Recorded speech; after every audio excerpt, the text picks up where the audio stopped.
Hello again, friends, and welcome back to my channel. My name's Amy, and I'm glad you decided to join me for Chapter 39 of the story that I wrote called Legends, Orbs, the Elements. We are just moving right along. As you can see, we're more than halfway done, you guys. What? I'm so glad that you guys watch these videos. It makes me happy to know that my book is getting out there. If you are interested in learning where to purchase this book, I will be leaving all the stuff after the end of the video. If you're wondering why I'm on the couch with Rocky, hanging out with me, my husband and my dad we are getting a new bed, we're getting a new bed frame, and so if you hear stuff in the background, that's what's going on, and the old mattress frame or box thing, I don't know the technicalities of these, but that's where I'd be filming, so that's why I'm over here. Anyway, without further ado, let me begin. Chapter 39. That very evening, Castilia was wiping the last of her tears away. She sat next to Leon by the light of their cooking fire. Leon suddenly had a vision. As in a trance, he stood up and sat down, all in one flowing motion. Castilia looked up at him. She touched his back gently. "You all right?" she asked, concern written on her face. Leon flashed his eyes open. He glanced at her with a worried look. Do warriors in or of black mean anything to you?" Castilia was about to speak when Trigger materialized. Castilia stole a glance at him, then back at Leon. "Yeah, it means he's planning to have reinforcements when we arrive in the Northern Highlands. And now he has the spirit orb. He could do all..." She stopped herself when she saw Trigger shake his head no. She breathed and turned to look at where Leon had been sitting a second ago. He was not there. Castilia leapt up and jogged to where her horses were hitched up. Now, however, only her horse was hitched up. With great speed, she prepared to follow. Her horse's hoofs thundered down the path. He was just a short distance away. The legend kept her eyes on her friend, but spoke to Trigger, who was hovering next her. "Should we talk with him?" "You should talk to him," she scolded, like a sister would scold a brother. Trigger floated even closer to her. As he did, he turned his head to look in the same direction she was. "Legend, you must talk to him first and explain that I will be gone.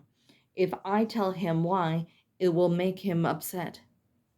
Castilia crossed her arms as she listened. "No, you need to tell him yourself. I've already made him feel worse. Trigger, there are only so many spirits you can gather." Trigger looked at her with pale eyes. "Please? For me?" She kept her emotions to herself and blew out some stray hairs from her face. "I will tell him some, but you have to at least say goodbye." Trigger nodded. "Deal. Now go tell him." The ghostly figure watched Castilia dismount her horse and lead it to where Leon was now. He, too, had gotten off his horse and was now perched atop a large boulder with moss to one side. "Beautiful night. Hard to believe what transpired today," Castilia said, looking up at the billions of stars that filled the sky like sands of the desert. She came near and leaned her back against the boulder. Leon remained silent. "Quiet. Listen. What I said by the fire. Forget it. I spoke in haste, and it was foolish of me. If it would have been my family, there is no doubt. Hey, look at me. There would have been no doubt I would have done all the things you did. I'm not just saying that because it's what I think you want to hear. It's the truth." Leon stole a glance at her and spied. "What's that look?" It seemed to be a mixture of gentle knowing and painful bitterness as well. He sighed. What if I make a mistake like that again? Castilia put her hand on his head, which was resting on his knee in a reassuring way. You will not make the same mistake again. You learned a horrible lesson, but you're still alive, and I know you will complete your task. She paused as Trigger floated up next to him. Your brother wants to speak with you. Listen to him. She stood up and gave Leon a fast, quick squeeze and headed back to the cooking fire.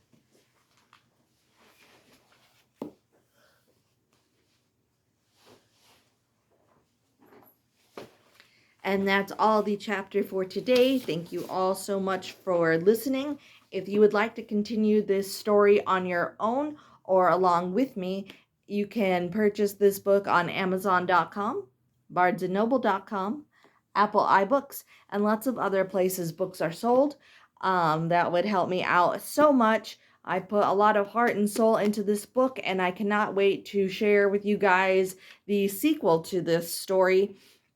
And if you are interested in learning more about my writing process, how I come up with the ideas and character designs, I have a Facebook page called Legends, Orbs of the Elements.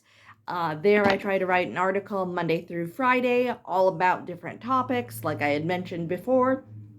I try to keep all of my articles as spoiler-free as possible, so if you are listening to this adventure but don't want to be spoiled by something you read on the Facebook page, there's no chance of that. I really like to share a different aspect of my book with you, and that is a great way for me to do it. If you know anybody who also likes adventure, fantasy, who might want to read this book, please send them my way, or get the book for them to enjoy. The more that people get my book out there, the better sales will be. It's Christmas time. It is a perfect time to get that bookworm checked off your list. And if you like this video, please give it a big like, subscribe, share with friends and family. And as they say in my book, may the elements protect you. And I will see you guys tomorrow for another chapter. Bye-bye for now, everybody.